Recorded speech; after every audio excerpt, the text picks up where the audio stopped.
हम मतलब कि पाकिस्तान अगर दुनिया में ना भी हुआ तो भी अल्लाह अकबर की सदाएं कहीं ना कहीं से उठ जाएगी। सऊदी अरब से उठ जाएंगी, तुर्की से उठ जाएंगी, ओमान से आ जाएंगी, इराक से आ जाएगी, ईरान से आ जाएगी, फलस्तीन से आ जाएगी, कहीं ना कहीं से अल्लाह अकबर की आवाज आएगी। मोदी जी अगर वैसे इंडिया खत्म हो गया तो घंटा कौन बजाएगा, कौन बजाएगा, किस सिमंदर का बजाएगा। अस्सलाम वालेकुम जी, मेरा नाम है सारा अहमद, अपना डिजिटल चैनल साथ से कहूंगा बहुत शुक्रिया कि आपने मेरे वीडियो देखने का वक्त निकाला है। मेरे बाद आपसे गुजारिश करूंगा कि अभी तक आपने मेरे यूट्यूब चैनल को सब्सक्राइब नहीं किया तो यूट्यूब चैनल को सब्सक्राइब करें, लिंक डिस्क्रिप्शन मौजूद है, और बेल आइकन को दबाना मत भूलिएगा। साथ ही साथ मेरे फेसबुक पेज स्टार से इसको भी फॉलो कीजिएगा। सबसे पहले तो माजरत, बहुत दिनों बाद आपके साथ मेरी बातचीत हो रही है। द रीजन इज कि यार मैं कुछ मेरे आउटवर्स से मेरी कोई रिसर्च थी कि किसी चीज़ में रिसर्च कर रहा था। फाइनली मेरा रिसर्च अभी कंप्लीट नहीं हुआ। अनफॉर्चुनेटली मुझे वापस रिसर्च को रोकना पड़ा कुछ टाइम के साथ, क्योंकि मैंने अपने डिस्ट्रिक्ट जाना था और वहाँ पे मेरे काबिल उस्ताद, जो मेरे भाई, मेरे दोस्त, मेरे वालिद जैसे एक शख्सियत जो उन्होंने साख्ता सब दुनिया से चले गए थे, उनका चैलम था। और जब भी मैं कोशिश करता हूँ कि उनका नाम लो ऑन कैमरा तो मैं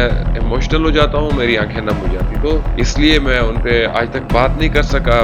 मुझे समझ नहीं आ रही क्यों। खैर, अपने टॉपिक की जानिब चलते हैं। 2 दिन कबल पहलगाम में एक वाकया होता है, अफसोसनाक वाकया, जिसमें कई इंसानी जानों के ज़िया होता है, जिसमें मुसलमान और हिंदू दोनों शरीक होते हैं। वहाँ पे वाकया पेश आया। पहलगाम जो है वो एक सियाती मुकाम है कश्मीर में, तो ये वाकया वहाँ पे पेश है। उसके बाद जो नरेंद्र मोदी है, हमेशा की तरह अपनी हैवानियत का और अपनी बुज़दिली का, अपनी गिदड़बक्कियों करते हैं, गिदड़बक्कियों पे उतर आते हैं। तो उसके अगेंस्ट आज मुजाहिरे में आज़ाद कश्मीर भर में, हमारे डिस्ट्रिक्ट जिला जलमेरी में भी मुजाहिरा हुआ। डिस्ट्रिक्ट हेडक्वार्टर के बाजार हटिया बाला में तहसील है, वहाँ पे भरपूर मुजाहिरा हुआ, जिसमें तमाम सियासी जमातों के लोग थे। उसके बाद तलबा तंजीमें थी, उसके बाद अंजुमन ताजरान, जितने भी सिविल सोसाइटी, सब लोगों ने बढ़ चढ़ कर हिस्सा लिया। और तमाम सियासी प्लेटफॉर्म, तमाम सियासी कायदीन, एक सियासी जो जमातें थी, उस तमाम एक प्लेटफॉर्म पर मौजूद थी वहाँ पे। और ये आज़ाद कश्मीर के लोगों ने ये क्या कहते हैं, पैगाम दिया है नरेंद्र मोदी को कि हमारे इख्लाफात आपस में कुछ भी हो सकते, किसी जमात के साथ, हमारे किसी भी इदारे के साथ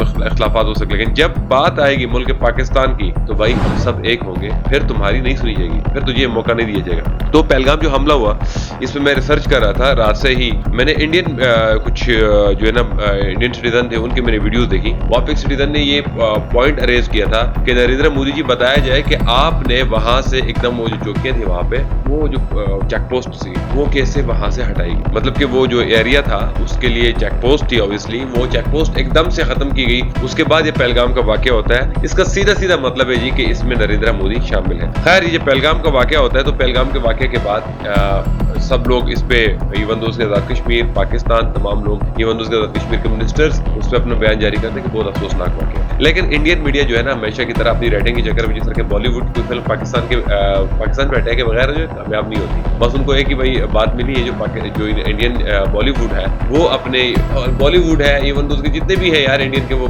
मराठी है, जो भी है, वो सब भी पाकिस्तान के अगेंस्ट मुँह बना के सिर्फ और सिर्फ इंडियन पब्लिक को पागल बनाया उन्होंने, और इंडियन पब्लिक से पैसा बटोर रही है। जब मैं ये सब चीजें देख रहा था तो मैंने एक चीज देखी जो हमारे डिस्ट्रिक्ट हटियावाला में, और मुझे बहुत पसंद है कि सब लोग एक प्लेटफॉर्म पर एक अच्छा जो जेस्चर गया और एक अच्छा मैसेज था खूनी लकीरपार नरेंद्र मोदी काबूज के लिए, और हमारे भाई जो वहाँ पे कश्मीरी है, मकबूजा कश्मीर में, उन सब के लिए पैगाम था कि भाई हम तुम्हारे साथ है, तुम हमारे साथ हो, हम एक दूसरे से अलग नहीं है। और हमारे जो कश्मीरी लीडर सईद अली गिलानी साहब, उन्होंने फरमाया था, अल्लाह ताला उनको गरीक रहमत करे, कि हम पाकिस्तानी है, पाकिस्तान हमारा है। इसके साथ ही साथ हमारे बानी कायदतुल मोहम्मद अली जिन्नाह रहमतुल्लाह अलैहि, उन्होंने फरमाया कि कश्मीर पाकिस्तान का शहर है, भाई हम अपने शहर के बगैर तो मतलब मुकम्मल है। जब मैं ये सब चीजें देख रहा था तो मैंने थोड़ा सा मोदी को स्टडी किया कि मोदी है क्या चीज, बेसिक नरेंद्र मोदी क्या चीज है। जब वो चाय से आ रहा था, मतलब कि वो एक चाय वाला था, और चाय बेचने के बाद जब वो आया पॉलिटिक्स में, तो उसने सबसे पहले क्या किया जी कि उसने एक अटैक करवाया। वो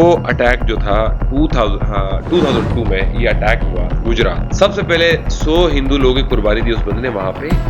ये नरेंद्र मोदी का कमाल था कि 100 हिंदू लोगों को मारा, 100 लोगों को कुर्बान करने के बाद उसने हिंदू मुस्लिम फसाद शुरू कर दिया, और उस हिंदू मुस्लिम फसाद में वहां पे 1000 जाने ज़िया हो गई, जिसमें 70% 70+ बल्कि मुसलमान थे, मुसलमान शहीद हुए, और बाकी जो थे हिंदू कौम जो थी, हिंदू लोग जो थे वो वहां पे हलाक हुए। ये था नरेंद्र मोदी का 2002 का पहला वो काम जो इसने अपना काम शुरू कर दिया। अब आते हैं जी नरेंद्र मोदी की उस बात पे, जो इस बात पे ये इलेक्शन जीता है, जो इलेक्शन लड़ रहा है, और इससे आगे भी स्ट्रेटेजी ही है। इसने हिंदू मजहब है, और सबकी तो नहीं, खैर मैं कुछ इंडियंस की बात करूंगा जो ब्लाइंड फैंस जिसको मैं कहता हूं। मैं अपने पाकिस्तान के अपने कोई दोस्त है उनको मैं ये कहता हूं, हर मुल्क में ब्लाइंड फैंस मौजूद है, लेकिन नरेंद्र मोदी के ब्लाइंड फैंस की जो फॉलोइंग है ना वो काफी ज्यादा है।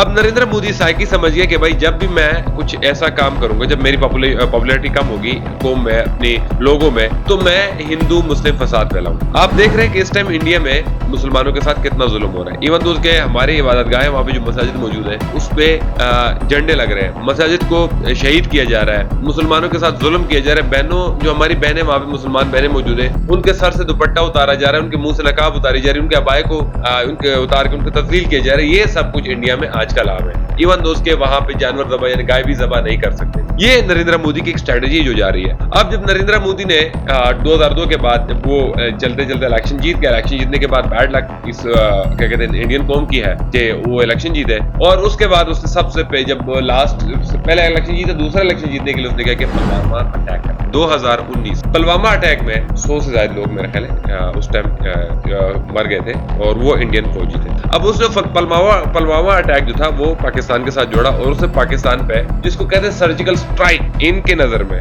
वरना सर्जिकल स्ट्राइक क्या ये भी नहीं था, मैं सीधी बात करूंगा। उसने क्या किया कि पुलवामा अटैक के बदले उसने अपने जहाज भेजे, और वो उस तरफ से आया और बालाकोट वाली तरफ उसने 2 बम गिराए, और हमारे 2-4 दरख्त शहीद किए। मैं शहीद ही कहूंगा हमारे दरख्त यार, क्योंकि हमारे दरख्त हमारे लिए बहुत अजीज है। तब प्राइम मिनिस्टर थे पाकिस्तान के वजीर आजम इमरान खान थे, और प्राइम मिनिस्टर ने दो टोक मैसेज दिया था कि अगर इंडिया ये सोच रहा है कि जो पाकिस्तान पे अटैक करेगा और पाकिस्तान रिटेलिएट का सोचेगा, तो सोचेगा नहीं, पाकिस्तान रिटेलिएट करेगा। तो उसी दौरान ISPR के जो तर्जुमान थे आसिफ गफूर साहब, उन्होंने वहां पे क्लियर आके ओपन मैसेज दिया कि प्राइम मिनिस्टर ने कहा है रिटेलिएट होगा, सोचेंगे नहीं। एंड दैट टाइम इंडिया का वो मुछड़ आ गया, वो अभिनंदन के वो आ गया था हम पे अटैक करने। कमांडर अभिनंदन है, मैं भारतीय वायुसेना में एक लड़ाकू विमान चालक। मैं टारगेट ढूंढने की कोशिश कर रहा था, कि एयरफोर्स ने मुझे गिराया। उसके बाद मुझे अपना जहाज छोड़ना पड़ा था जो टूट गया था, और मैंने इजेक्ट किया। इजेक्ट करते ही उसके बाद जब मेरा पैराशूट खुला और जब मैं नीचे गिरा, मेरे पास पिस्तौल थी और लोग बहुत ज़्यादा थे, और मेरे पास बचाव के का सिर्फ एक ही साधन था, मैंने अपनी पिस्तौल गिरा दी। तो मैंने भागने की कोशिश की, मेरे पीछे लोग आए थे, उनका जोश काफ़ी ऊंचा था। उसी समय पाकिस्तानी आर्मी के 2 जवान आए एंड उन्होंने मुझे बचाया वहाँ से। पाकिस्तानी आर्मी के कप्तान थे, वो आए, उन्होंने मुझे इन लोगों से बचाया, मुझे और कुछ होने नहीं दिया। फिर वो मुझे अपने यूनिट तक लेके गए, जहाँ पे मुझे फर्स्ट एड दिया गया, एंड फिर उसके बाद मुझे हॉस्पिटल ले जाया गया, जहाँ पे मेरी जांच हुई और मुझे और एड दिया गया। पाकिस्तानी आर्मी जो है वो बहुत ही प्रोफेशनल सर्विस है।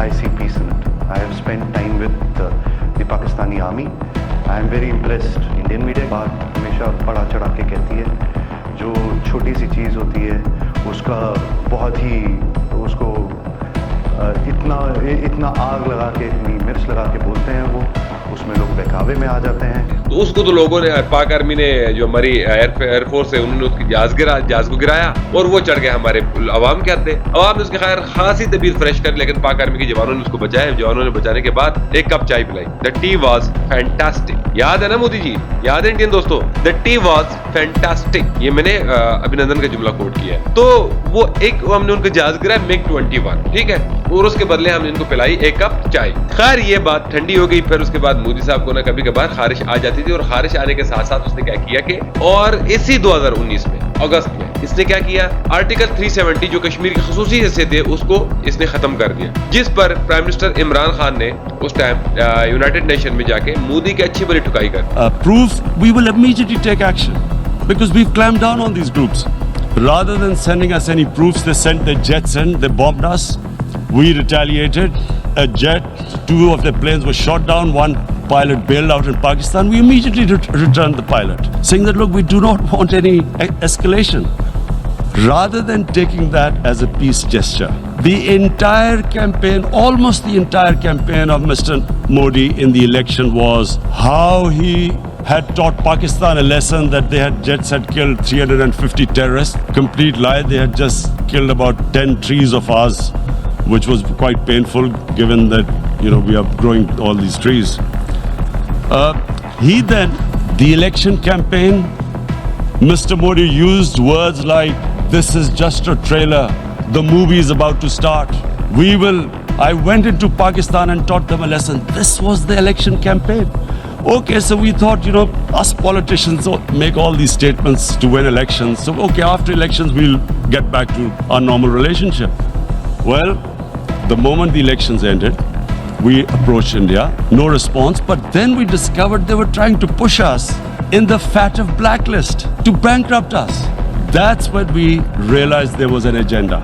And that agenda became obvious on the 5th August when India went against 11 United Nations Security Council resolutions which say that Kashmir is a disputed territory and the people of Kashmir have the right of self-determination. They went against that. They went against Simla Accord, which is about bilateral, sorting out our differences through bilateral means, went against that. They actually went against the Indian Constitution. Illegally, they revoked Article 370, which gave Kashmir the special status. They got an extra 180,000 troops there. Total number of security forces in Kashmir now are 900,000. And they put 8 million people of Kashmir under curfew. Mr. President, now, I just briefly want to make the people understand how can anyone do something like this? And for that, I have to explain to you what is RSS. RSS, Mr. Narendra Modi is a life member of RSS. RSS was an organization that was inspired by Adolf Hitler and Mussolini. और इस time जब उसने क्या कहते हैं मोदी ने खत्म कर दिया था 370 आर्टिकल, कश्मीर की खुसूसी हैसियत खत्म कर दी थी, साथ ही साथ 7 से 8 लाख फौज एंटर की कश्मीर में। अब और कश्मीर में लग गया कर्फ्यू, मोबाइल सर्विस बंद है, इंटरनेट सर्विस बंद है, एक्सेस नहीं, किसी को कुछ भी नहीं है। उसके बाद ही मोदी साहब अपने जुल्म और जारियत का भरपूर मुजाहरा करते रहे, अपनी हैवानियत दिखाते रहे। और उसकी माँ भी मरी, लेकिन फिर भी उसको शर्म नहीं है कि भाई मेरी माँ मर गई, माँ को खुद अपने हाथों से जला, लेकिन फिर भी मोदी को शर्म नहीं है कि भाई मैंने भी एक दिन मरना है, इसको मौत का भी खौफ नहीं है। लेकिन खैर खौफ क्या होगा, वो कहता है कि मैं रिटर्न टिकट लेके दूसरी जन्म के लिए कराऊंगा। अब जब ये बात हुई, उसने ये आर्टिकल खत्म किया, इमरान खान साहब ने वहां पे किया, उसके बाद पाकिस्तान के हालात कुछ खराब हो गए, गवर्नमेंट चेंज हो गई, उसके बाद पाकिस्तान में जब क्लच लगी रही और हमारे कुछ इदारों के साथ मामला, दोस्तों के, हमारे दोस्तों के इदारों के साथ बस चक्कर शुरू हो गई है पॉलिटिकली। और इस बात को करते करते मोदी कभी अटैक कर रहा है, कभी वहां अटैक कर रहा है। पाक फौज ने भरपूर अंदाज से जवाबी कार्रवाई जहां से भी वो मस्ती करते रहे। लेकिन 2025 में, आज अप्रैल की बात करूंगा, 21 के 22 अप्रैल की बात है, इसमें इसने क्या किया जी, पहलगाम हमला कर नरेंद्र मोदी ने हमला करवाया। मैं ओपन आवाज में कहूंगा, अब क्लियर अल्फाज में कहूंगा कि ये नरेंद्र मोदी ने इसलिए करवाया कि नरेंद्र मोदी के क्या कहते हैं, मकबूजा कश्मीर में क्या पूरे इंडिया में ही पॉपुलैरिटी बहुत रोज उसकी रीच डाउन हो रही है। जब नरेंद्र मोदी की रीच डाउन हो रही है, पॉपुलैरिटी डाउन हो रही, तो उसने ये किया जी कि एक हमला करवा लेते, अपने कुछ लोग शहीद करवा लेते, कुछ लोग मरवा देते हैं। उसके बाद क्या होगा जी कि हम पाकिस्तान पे इसका मलबा डाल देंगे, और पाकिस्तान में मलबा डालने के बाद क्या होगा जी कि मेरी पॉपुलैरिटी थोड़ी सी वापस आ जाएगी। ये नरेंद्र मोदी का प्लान है। इंडियन ब्लाइंड फैंस, तुम लोगों को बता रहा हूं कि तुम लोग का प्राइम मिनिस्टर तुम लोग के साथ खेल रहा है। अब तुम लोग मेरी बात मानो या ना मानो, साल बाद, 2 साल बाद, 10 साल बाद, 20 साल बाद मेरी बात सामने आएगी। पहलगाम जब ये हमला होता है तो नरेंद्र मोदी ने इसको डाल दिया पाकिस्तान के सर पे। अब पाकिस्तान के सर पे जब डाला तो पाकिस्तान ने भाई ओपन कह दिया कि ठीक है भाई, 7 लाख फौज तुमने वहां एंटर की है, तो वो फौज तुम्हारी वहां क्या करेगी? अगर 7 लाख फौज, मैं वैसे क्लियर कर रहा हूं, 7 लाख फौज के बाद ही पाकिस्तान अटैक करेगा वहां पे, तुम्हारी फौज वहां क्या कर रही है? पाकिस्तान अटैक करेगा अपने कश्मीरी भाइयों पे, वहां पे हमारे कश्मीरी मरे। ये तुम्हारी सोच है कि भाई हमारी आर्मी है वो तो खून लकीर पार जाके अपने भाइयों को मारेगी। ये तुम लोगों की घटिया सोच हो सकती है। हमारी आर्मी अल्हम्दुलिल्लाह कश्मीरियों के हक में बिल्कुल ठीक है। मैं और खास कर जो हमारा प्यार मोहब्बत, हमारा जो एहसास का जो एक रिश्ता है खूनी लकीर पार कश्मीरी भाइयों से, वो तो हमसे कोई छीन ही नहीं सकता। अब हम कैसे ये मान सकते कि भाई तुम लोग ये बकवास करो और हम मान जाए? जब ये पहलगाम का हमला होता है, सब लोग इस पे अफसोस का इजहार करते हैं, हमारी इवन तो हमारी गवर्नमेंट सब करते हैं, लेकिन नरेंद्र मोदी जो है ना, उनकी खारिश जो है खत्म नहीं होती। नरेंद्र मोदी कहता है जी कि मैं सिंध-ताश मुआहिदा खत्म करूंगा। अब सिंध-ताश मुआहिदा है क्या, ये मैं बता दूं। 1960 में एक मुआहिदा होता है वर्ल्ड बैंक, जिसका क्या कहते हैं जिरगेदार रिस्पॉन्सिबिलिटी उसने ली है कि 3 दरिया पाकिस्तान के पास है, दरिया सिंध, दरिया झेलम, दरिया चनाब, और 3 ही दरिया पास है भारत के, दरिया रावी, दरिया ब्यास और दरिया सतलज। अब पाकिस्तान के पास जो दरिया है वो तो खुल के इस्तेमाल कर सकता है, वो डैम बना सकते हैं, वो पानी रोक सकते हैं, वो कुछ भी कर सकता है, लेकिन एक चीज जो नहीं कर सकता, वो मुआहिदे के तहत इंडियन नहीं कर सकते। द रीजन इज कि इंडियन सिर्फ और सिर्फ इस पानी से, भारत इस पानी से 3 दरियाओं से, मतलब रावी से, ब्यास से और सतलज से सिर्फ और सिर्फ ये कर सकते हैं, तो गैर सारफाना बिजली पैदा कर सकते हैं। इतनी इजाजत है तुम लोगों को, और कोई इजाजत नहीं है। तो इसलिए मोदी साहब, ये तुम्हारी ख्वाहिश रहेगी, तुम कुछ उखाड़ नहीं पाओगे, ये तुम बातें करते रहो, ठीक है, गिदड़ बक्की तुम्हारी है और तुम हो भी इस काबिल, कुछ कर तो सकते नहीं, तो ज़ाहिर बकवास ही करोगे। और आज के दिन मैं बता रहा हूं कि पाकिस्तान आर्मी एक्टिव है, एयरफोर्स और जमीन दोनों फोर्सेस एक्टिव है। आ जाए ना, बिस्मिल्लाह कर ले दो हाथ। मैं एक चीज यहाँ पे बड़े फख्र से कहता हूँ कि अगर हम दुनिया में नहीं रहे, हम मतलब कि पाकिस्तान अगर दुनिया में ना भी हुआ, तो भी अल्लाह अकबर की सदाएं कहीं ना कहीं से उठ जाएगी। सऊदी अरब से उठ जाएंगी, तुर्की से उठ जाएंगी, ओमान से आ जाएंगी, इराक से आ जाएगी, ईरान से आ जाएगी, फलस्तीन से आ जाएगी, कहीं ना कहीं से अल्लाह अकबर की आवाज आएगी। मोदी जी, अगर वैसे इंडिया खत्म हो गया तो घंटा कौन बजाएगा, कौन बजाएगा, किस मंदिर का बजेगा? मुझे नहीं लगा कोई मंदिर बजेगा जिसमें घंटा बजेगा। एंड एक और चीज, वैसे इंडिया के साथ जंग करना मेरे लिए मेरी नजर कोई बड़ी बात है नहीं, लेकिन यार हमारी जो आजकल की जो नेशन है, जो आजकल की हमारी क्या कर रहा हूँ, जनरेशन है, नेशन की नहीं, जनरेशन की बात करूंगा आजकल की, ये थोड़ी सी पढ़ाई में कमजोर है यार। ये हर सिलेबस में यार बहुत डाउन है, तो हम अब किस लिए इनको एक और सिलेबस दे के, एक था हिंदुस्तान वो भी पढ़े भाई? ये तो इतना जुल्म हम अपने बच्चों पे नहीं कर सकते, इसलिए तुम लोग यार अपनी जिंदगी जी रही हो तो टक मत करो। एंड मेरे जो इंडियन दोस्त देखने वाले हैं, फैंस हैं, जो भी है, व्हाटएवर, जो मेरे साथ यहाँ पे मेरे via media, digital media connected है और मुझे देखते हैं, तो उनसे मेरी गुजारिश है कि भाई अपने इस प्राइम मिनिस्टर को किसी पागल खाने में भर्ती करवा दो, जो आपका नरेंद्र मोदी है, उसको किसी पागल खाने में दे दो, इसकी जगह आप कोई जोकर बिठा दो, अच्छा डिलीवर करेगा। ना किया तो मुझे कहिएगा। तो आज के लिए इतना ही कहूंगा, तब तक के लिए मुझे अपनी दुआओं में याद रखिएगा। बहुत शुक्रिया, अल्लाह हाफिज।